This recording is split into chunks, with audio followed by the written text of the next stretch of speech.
I get a lot of calls from people asking me what to do about their parents who are neglecting their own needs.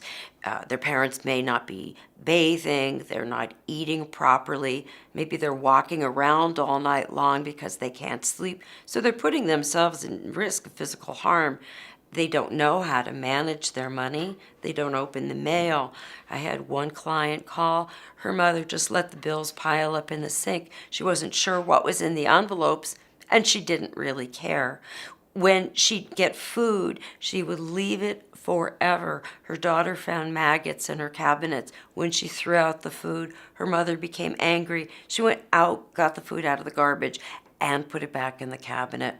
This is called self-neglect. And it's a very, very difficult problem in society because, quite honestly, we have the right to live the way we want. And that includes neglecting yourself. We all know people who don't make good choices, and they have the right not to make good choices as long as they don't affect other people.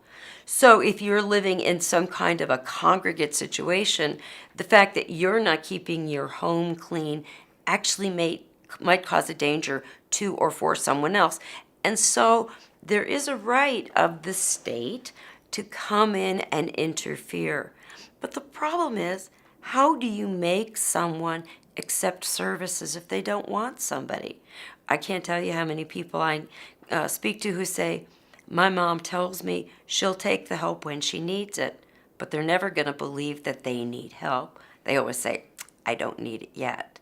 So self-neglect becomes an issue both for the families and in our courts because, frankly, people have the right to be eccentric and to live any way they like. Again, we can only do as much as the individual will allow us. People cannot be forced to eat.